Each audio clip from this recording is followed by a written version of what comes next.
Today, we're going to talk about something really powerful, a philosophy that might just hold the key to completely remaking education from the inside out. Let's get into it. Let's just start with this. A recent academic paper puts the problem in such stark terms. The very profession that's supposed to nurture our next generation is struggling to support its own people. And this isn't some abstract idea, it's a real crisis, and it's happening in classrooms everywhere.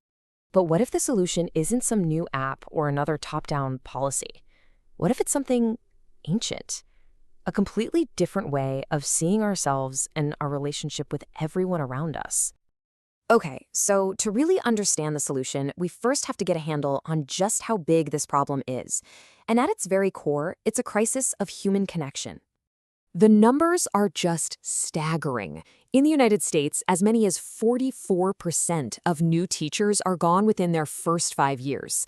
Think about that. That's not just a statistic. That's a massive loss of talent, of passion, and of potential. And, this goes so much deeper than just burnout. We're talking about a profound sense of isolation for new teachers, a broader decline in community values where individualism is king, and an education system that way too often cares more about test scores than it does about developing the whole person. But in the face of all this, there's a growing movement towards an antidote, a philosophy that totally reframes what it means to teach and what it means to learn. It's called Ubuntu, or Unhu, in some regions. And believe me, it is so much more than just a word. It is an entire worldview. It's a philosophy all about our shared humanity, one that says we are all fundamentally connected. This whole idea is captured perfectly in its most famous saying, "I am because we are." My identity, my well-being, my very humanity, it's all tied up in yours. We're in this together. And this incredible philosophy is built on these powerful universal pillars: solidarity with each other, a real commitment to peaceful coexistence, deep, genuine compassion, and a profound sense of mutual respect and dignity for absolutely everyone. So that all sounds great, right? But how does this ancient wisdom actually translate into a modern school? Well, the first step is to transform the classroom itself into a real community. One really powerful model for this is called Philosophy for Children, or P4C.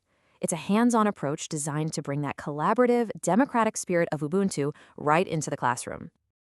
And this is a fundamental shift. We're talking about moving away from the traditional classroom, that vertical power structure where the teacher lectures down to the students.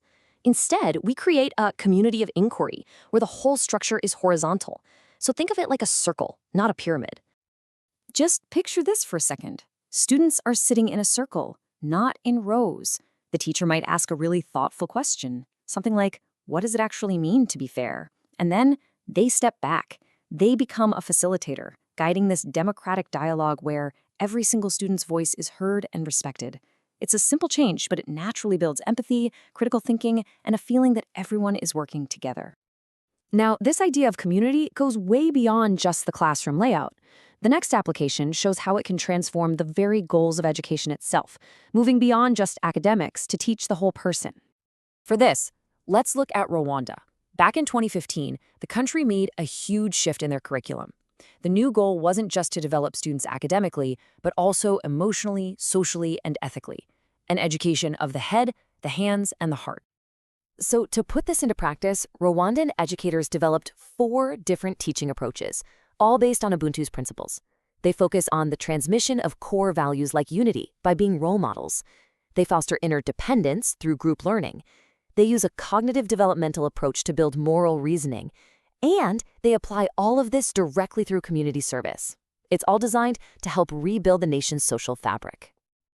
Okay, our final example brings us right back to where we started.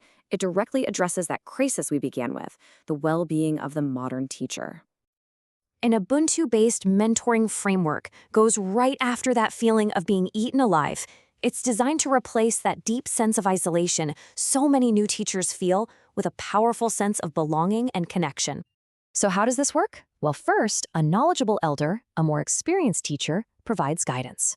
Second, and this is key, the whole process prioritizes collaboration. It's not a one-way street. Everyone learns from each other.